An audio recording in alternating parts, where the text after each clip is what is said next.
Welcome back, Tribe. I have an episode here from Moon. It says men are slowly giving up and nobody cares. Increasingly, more and more men are giving up. Giving up on relationships, careers, and society as a whole. Resentment is growing, unemployment is becoming rampant, and keeping your head above water seems almost impossible for many men today. This is leading to more men than ever dropping out of society entirely. And it's not just that, men are becoming infantilized. With terms like adulting now becoming normal, it's clear that something ugly is happening that needs to be addressed. We live in such a strained, unnatural environment that is bound to start to wear on society, but men in particular are battling to keep up and are slowly giving up. Giving up on dreams, giving up on trying, and giving up on doing anything constructive. And for a large part, it's really not their fault, as this trend isn't just a personal struggle, but a societal issue that we must urgently address. So why is this happening? And why has it gotten so bad in 2024? On the surface, it's a long and complicated story. Life has never been simple for any human, and objectively speaking, for men in the West today, it's never been better. We have all the technology we need, food delivered to your door with the tap of a finger, dating readily available to anyone with a simple swipe. Any products, items, or experiences that you want can be had with the tap of your phone. And see, that's all materialism. There's nothing spiritual about this. There's nothing that helps personal development. Nothing about mental health. It's just material possessions. We can swipe through people and date and rack up bodies. We can order a ton of items. We can shop online for anything we want. We're more connected than ever, but actually, no, we're more disconnected than ever. Face to face, genuine connections, genuine friendships, genuine relationships are all basically dead. And our online personas now dominate our identities. It's sad.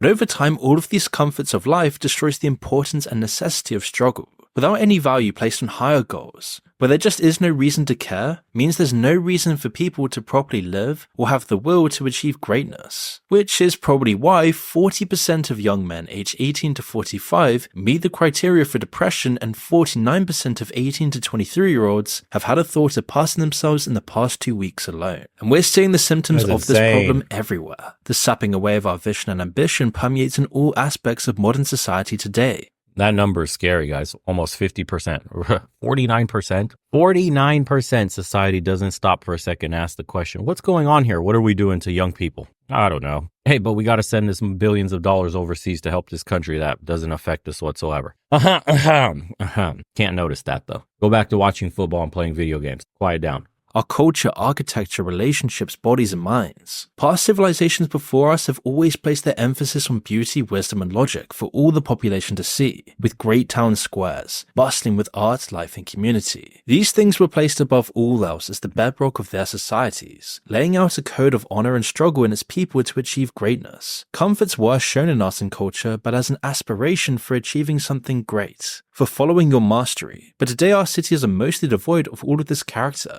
and instead they're marked out by the most cost-efficient, bland, and sterile designs to facilitate a simpler, self-motivated purpose. It's why people flock all over the world to a handful of remaining cities that retain their centuries-old charm to feel and experience the character of bygone societies that were motivated by higher ideals. Ideals greater than our modern two-dimensional ways of thinking, with a prioritization of comfort, lust and opulence, and flashy materialism over individual excellence and greater community. We're now reeling in the aftermath, becoming instead a generation of mandated mediocrity. And does this explain why men today seem to struggle more than ever while seemingly having more than ever? America in particular is not actually in a recession. In fact, they have material possessions, but they lack, again, the things that men really need to be the heads of households, to have children, to have a purpose beyond themselves, like providing for a family. They have none of that. They can hardly provide for themselves. This is the economic problem that's underpinning everything we see in society today. This is why people feel lost. They can't feed themselves. They're forced to have roommates into their 30s and 40s. Family life, forget about it. That's something only your parents could afford. How do you expect people to plan for the future when they feel like they have none? No future whatsoever. I'm just focused on next week and how I make the bills. Incredible.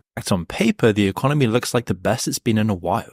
Unemployment has dropped, GDP is up. But what the people are actually experiencing is a completely different story. We can see this in a study by the University of Michigan on consumer sentiments, which gathers data based on how consumers feel about the current state of finances. In 2022, it dropped to an all-time low. Prices of our average daily needs like gas and food have increased in unbearable percentages. In contrast, salary increases do not match, putting a high strain on budgets. Inflation is showing no signs of slowing down as Americans pay over $1,000 a month more on the same essentials essentials we were buying 3 years ago. Nothing's changed but price. The latest consumer price index for March showing basic necessities like our food, housing, and gas are all continuing to cripple Americans' wallets with higher prices. Our wages are actually down against inflation since Biden took office. So not only are prices soaring, but our wages, at least if you measure hourly wages, are not keeping up at all. Keeping your head above water has become the new normal instead of owning a home with a white picket fence. The rich are becoming richer and the poor are becoming poorer, with the middle class disintegrating completely. All the knowledge of the past of just going to college, getting a job, and buying a home immediately is just completely irrelevant for anyone working and living in 2024. Universities have skyrocketed in prices to absurd levels. The housing market is in a complete giant bubble. Everyone's sending out job applications more and more, all while using these automated testing systems, applying up to 100 jobs a day and still not getting anywhere. All the while major companies repeatedly tell us that they can't find any workers for their companies. And the results of this are clear. People are drifting towards more unfulfilling jobs, or just not even This is what I said. We're in a gig economy, man. People can't make ends meet with normal, traditional jobs at the office anymore. Everybody's got a little side hustle where they do a little bit of Uber, a little bit of delivery on the weekend, something supplementing an income with one of these gig jobs because you can't make it anymore. On the traditional thing, you have like 3 part-time jobs plus your side gig, plus your little side hustle that you do to make a little bit of extra money. It's insane what the economy's become. If they were actually reporting real numbers, if they told you what unemployment really was by the definition of either you have a job or you don't have a job. End of story. No stipulations of this and special categories for that. That's it. You have a job? No, you're unemployed. Okay, you count against the mark. Same shit with inflation. They cook the books on those numbers. Again, we know it's much higher because Americans could go into any grocery store and just see that shit has doubled, tripled in some instances. Does that sound like a 5% raise, 7% raise, 22% raise that they're talking about? Fuck no, it's 50% or more easy across the board. Housing, I'm not even going to get into it. We know how ridiculous housing prices are.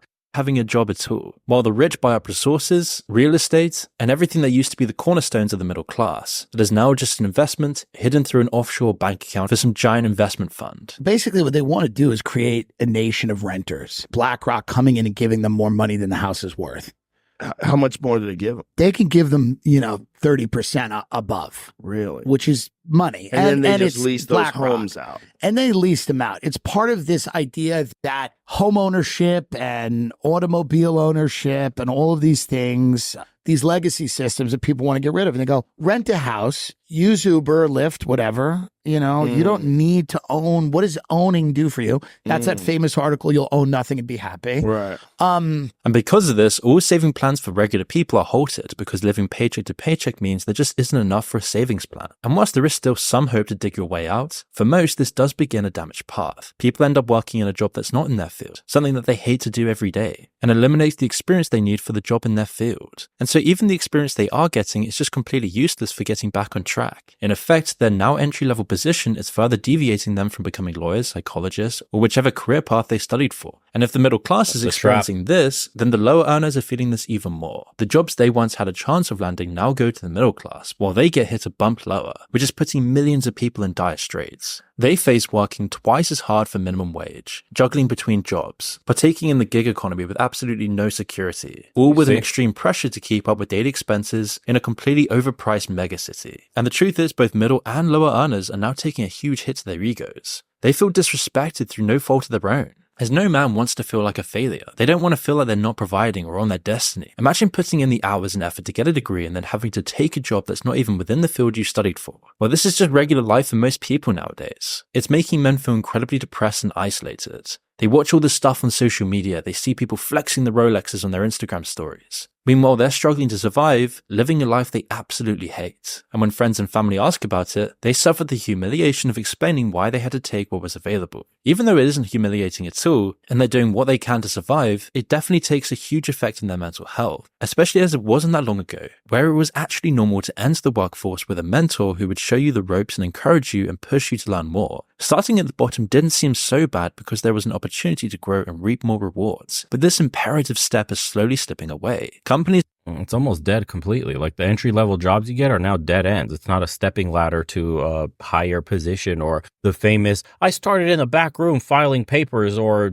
doing the post in the mail and shit like that. And now I'm the CEO of the company. I put in 30 years. Wow. I worked my way up, got educated. And all. That's bullshit, dude. That's a world that doesn't exist anymore. These corporations are now multinational conglomerates that have markets all over the world. They don't care about you anymore. There's no loyalty to the American worker. There's no working your way up. You're a number. Do you produce money for us? Do you show up on time? Do you leave late? Do you not ask questions? Do your job. You're compartmentalized. Your whole division, your entire team or whatever department you work for will be completely replaced if it means more green to the bottom line. That's it. That's why they tell you now. It's common knowledge. You have to switch jobs every 2 years in order to get a decent pay raise that can keep up with inflation and pay you what you're worth. It's crazy that you have to leave your job, go to another one so that the new employer will offer you what you're actually worth instead of your old employer just retaining you by offering you more because you're already in their system. You've understand like all the job requirements, how to use everything that they've taught you. You got the experience needed to run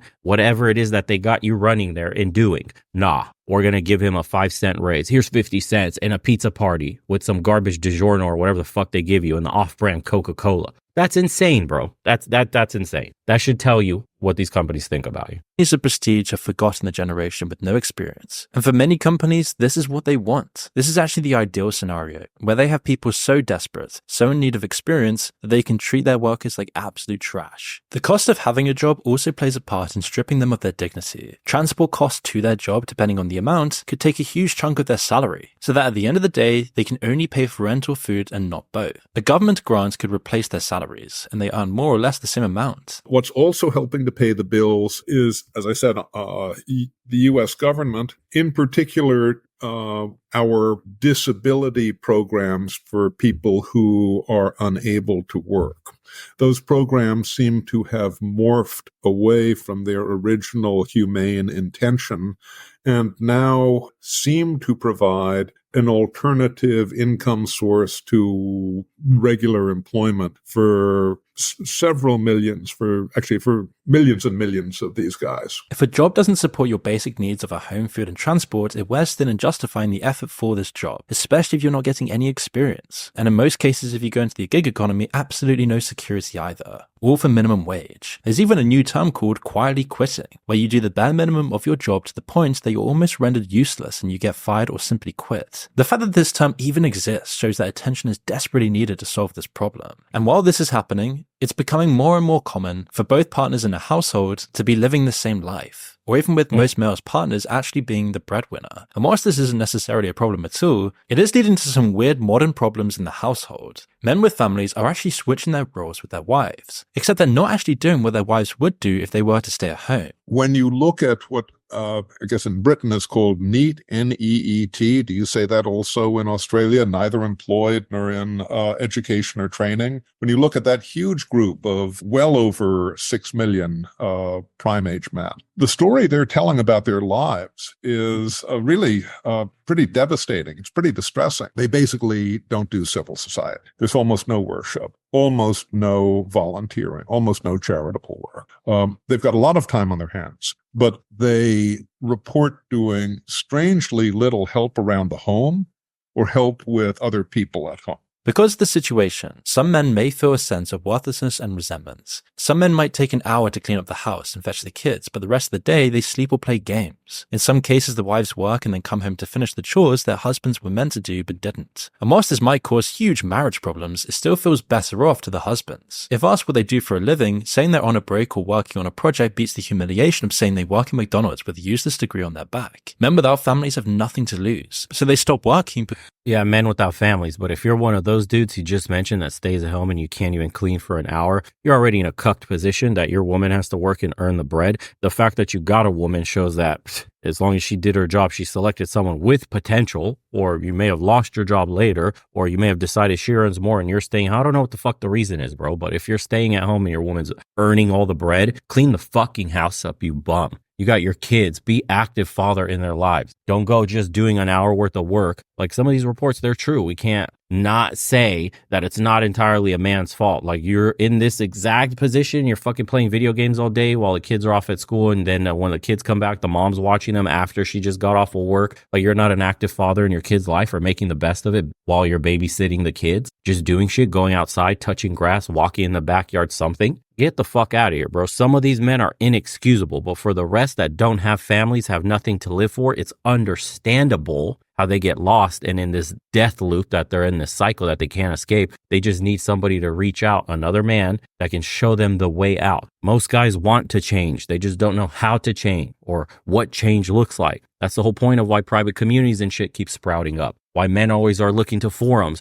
why they create their own little groups on Discords or whatever the fucking, they just start to talk about their problems, then they're deemed threats, then the group is shut down, then men enter the loop of being lost and disconnected again. It's part of what we're doing with the private community anyways, is bringing men together to help them find their way in life and what it is that they want to do. Such a joke that seemed as a threat by the government. Like, you can't even fucking speak because it's all actionable. Let a guy blow off his stack if he needs to. He can angrily comment about something. It doesn't mean he's going to behave in that manner. The dude just needs to de-stress. But yeah, double standards in society. Women can write the craziest shit online and the algorithm will pump those numbers up. Man says one thing, boom, misogyny, shut him down. DHS, hello, how are you? Still watching me? Fucking because no woman would even want them anyway. They can't afford to date, they can't afford a family, and since their own families are supportive, it somehow justifies them giving up and staying at home, rather than facing these societal problems head on, with prices rising, getting hired becoming harder and harder by the day, and inequality becoming rampant within society. Most men are just deciding to give up, because instead of facing the hardships of having a job, it just seems so much easier to escape, whether it be tamely being online, playing video games all day, or hiding behind doing chores at home to show they still have a purpose and are doing their best. The point being that for many men in 2024, if they're gonna be disrespected and feel worthless, they may as well choose the easy way out than a battle. If respect had a currency on how it would affect your life directly, you would see a different picture. A man with a job with high pressure, long hours, and doing something that makes him feel degraded would be worth, say, $100, but staying at home playing games and escaping, all while being with the people he loves, is probably worth $200 because of how it affects him. This explains why more and more men are deciding to drop out of society rather than face it head on, as it just seems to be the easier path. If it's a choice between two paths, one that offers little satisfaction while the other provides comfort, it's easy to see why men are going this route. But the thing is, this is a terrible mistake. And this is creating problems that we've never seen before. If there is no emphasis or any facilitation of the need to aspire to something greater and the game seems rigged to most who are playing it,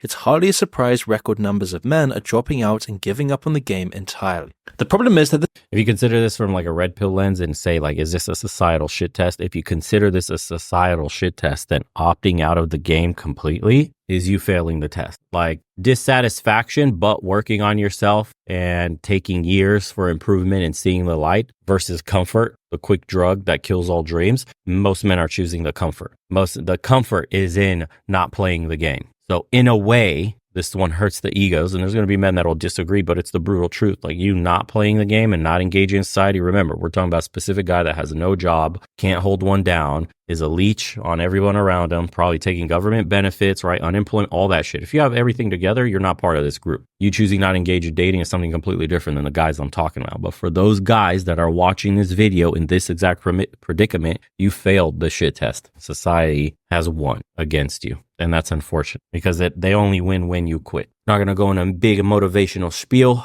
but if you need a group, if you need a community, if you need direction, there are answers. There's a huge group of men, roughly about 7 million in America between the ages of 25 and 55, who are not working and are actively not looking for work. Now, COVID certainly had a hand in accelerating these figures. One question posed to these dropouts was how many of these men were on pain medication, and almost half of these men admitted to taking pain medication daily. And aside from those who desperately need it, these figures could indicate that men are aimlessly numbing themselves to their new reality. And this is great for society as people don't have to deal with this huge problem. And what's even more shocking is that 40% of these men do have some kind of degree. What sort of men are in this group?